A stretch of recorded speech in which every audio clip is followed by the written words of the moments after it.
Hi, welcome to our group presentation. It's called Let's Talk About Surveys. I'm Michael. I'm Andrea. I'm Lexi. I'm Jake. And I'm Natalie. Hi, my name is Jake. Have you ever been asked to provide feedback after a customer service inquiry? Or even to be a taste tester for a friend or a relative after they've experimented with a new recipe? Feedback is needed in order to enhance a system or a process, and an effective method for collecting feedback is conducting surveys of a relevant audience. Surveys are typically used when information is from a large number of respondents and it is difficult to talk to the respondents face to face. Surveys are most effective when the respondents know that they are anonymous so that they are not worried about any repercussions from their responses. Surveys are also effective when there is a mixed method approach, which is a balance of both qualitative and quantitative feedback. There are two basic types of surveys: questionnaires and interviews. Typically, a questionnaire is a paper and pencil instrument that is administered to the respondents. The usual questions found in questionnaires are close-ended questions, which are followed by a response option. However, there are questionnaires that ask open-ended questions to explore the answers of the respondents. It is common and effective to use both open-ended and close-ended questions in questionnaires, and this is called using a mixed methods approach to surveying a sample population. Interviews are more personal and probing. Questionnaires do not provide the freedom to ask follow-up questions to explore the answers of the respondents, but interviews do. Common question types are close-ended and open-ended questions, and Natalie will introduce survey examples and question types to you. Hi, this is Natalie, and I'm going to help you understand the different types of survey questions. The first thing a researcher needs to understand is that there are two main question types. One type is close-ended and the other is open-ended. Close-ended questions help to gather quantitative data. In this type of question, a respondent typically chooses a response from a list. On the other hand, open-ended questions gather qualitative responses. To reply to this type of question, a respondent actually writes a personal response to a prompt. Close-ended questions are appropriate to be used when researchers are seeking quick responses and they want to be able to convert responses into numbers. These numbers make it easy to analyze data based on the survey. On the downside, close-ended questions provide the respondents with limited response options. The options provided may not truly reflect their opinions and their responses cannot be explained. There are four main types of close-ended questions. One type is yes or no. As the name states, this question simply asks the respondent a yes or no question. The next type of survey question, the true-false question, is very similar to the yes or no question. In a true-false question, the researcher simply asks the respondent to select true or false in relation to a statement. Another type of close-ended question is the multiple choice. In this type of question, respondents are allowed to choose from a list of numbers, words, or statements. And the last type of close-ended response is the Likert scale. In this type of question, the respondent is able to reply to a statement or question by choosing from a range of responses. The response scale typically includes ranges such as agree to disagree, always to never, and important to unimportant.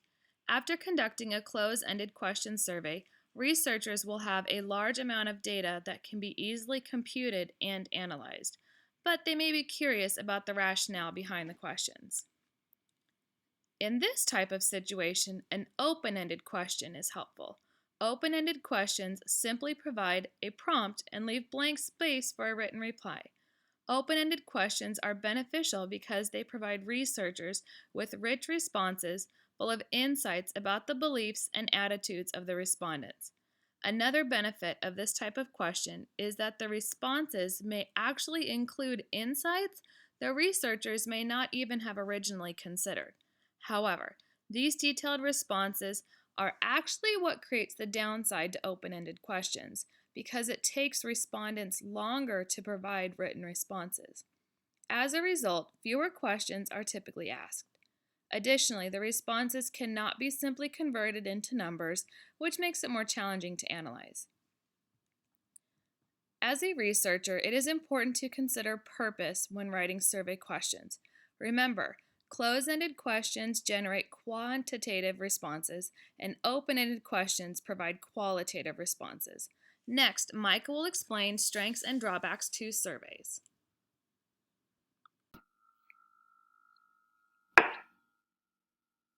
Thank you, Natalie. Hi, I'm Michael. I'm going to talk to you about some of the strengths and drawbacks of survey data. Both closed and open-ended questions provide valuable data.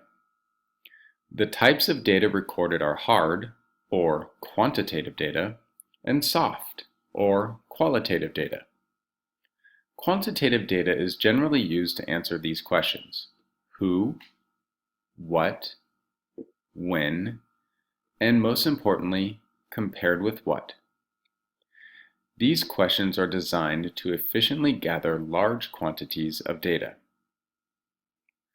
Qualitative data is generally informal and anecdotal. These questions and the data provided offer a richer source of information, such as the beliefs, outlooks, and opinions of the respondent. These types of data are complementary and serve to provide a more complete picture that can be used for goal setting and action plans that satisfy areas of need. Each question type, however, does have its own drawbacks. Closed-ended questions limit respondents to select predetermined answer choices. This does not allow them to fully explain their answer choices. Open-ended questions, while providing a richer source of information, as I stated a moment ago, due to the answer length, limit the number of questions that can be asked in one survey session. The results of these also cannot be analyzed quickly and numerically. Now to Andrea, who will discuss the development of surveys. Thanks, Michael. Hi, this is Andrea, and I'm going to discuss some tips on how to develop surveys. There's two areas that you need to focus on when developing surveys: question development and the overall survey development. First, I'm going to discuss developing questions for your survey. It's really important that you know what information you want to collect and then create questions that provide the information you need. Surveys do not have a lot of room to explain questions, so the phrasing of questions is really important. Questions should be short and clear, normally no more than 20 words. You should use exact wording in the questions, using words such as generally, typically, often, rarely, or other non-exact words don't produce reliable results. You should avoid using jargon because it may confuse respondents. Also, avoid writing questions in the negative. All questions need to be relevant to the topic being evaluated. And lastly, each question should only evaluate one topic or idea at a time. Now I'm going to discuss developing your overall survey. Surveys need to avoid introducing any kind of bias. They should be attractive, and you need to make sure that you have a plan developed ahead of time for how you will be analyzing your results. Most importantly, you need to make sure your survey is easy to complete. Ensure that the formatting is consistent throughout the survey and include precise directions on how to complete it. When sequencing the questions on your survey, make sure there are smooth transitions between the questions and they are placed in a logical order. Lastly, sometimes it can be effective to include "other" as an optional answer so respondents do not feel limited if none of the options apply. Now here's Lexi to discuss some common mistakes people make when creating surveys. Thanks, Andrea. Hi, this is Lexi, and I'm going to talk to you about some of the common mistakes that people often make when developing surveys. Surveys are a very effective tool for collecting data, but it is important that they are executed properly. Avoid these common mistakes, and you will have a lot more success with your survey participants. The first big mistake we often see in survey development is general poor planning. An example of poor planning is writing poor quality questions that are sloppy, confusing, or have spelling mistakes. The wording should be clear and not open to interpretation. Another example of poor planning is in the delivery. The quality of delivery determines the response rate. Having an unclear subject line or coming from an unknown sender can cause people to delete an email before reading it. This limits the number of people that participate in the survey. Make the sender's name recognizable and choose your subject line carefully in order to trigger the recipient. This, of course, is referring to electronic surveys. Having unclear instructions is another recurring mistake that we see in surveys. The survey needs to be user-friendly. This includes making the survey easy and clear with how a participant is required to answer the questions and how they should submit it once it is completed. Another frequent error is not testing a survey before sending it out. When creating a survey, test it on a small group of friends, family, or colleagues to see how it appears when it is received and to ensure that it is not sent to junk mail, that it is user-friendly, etc. Not testing a survey before sending it out is a big mistake. Before sending a survey, it is also important to set a deadline for the survey to be completed. You will want to plan the time when you will send it. A common mistake is to send a survey at a bad time. During the workday is typically the best time. Not setting a deadline or sending a survey at a bad time are common mistakes with surveys. It is easy to see that poor planning is a big mistake when conducting surveys. Having the survey be anonymous is another big concern of participants. You will lose participants, or their answers will not be as honest if they're not assured that the survey is anonymous. This is one advantage to using paper surveys. Participants do not have to sign in any way. Another thing that you will want to avoid is not planning in advance how you will analyze the data once you've collected it. Be specific about what you want to find out and use this to guide your questions. You will also need to think about how you will share the information and when you will follow up with participants. If responses are low, send a follow-up email or message to remind participants to participate. If you forget to get participants' contact information, that will make follow-up difficult. Not sharing the data or following up with participants is another common mistake. Another frequent mistake that we see is not enticing participants. People need some sort of incentive to motivate them to fill out your survey. A discount, a coupon, or a gift card are good options. Avoid these common mistakes when creating surveys, and you will have much more success with your participants.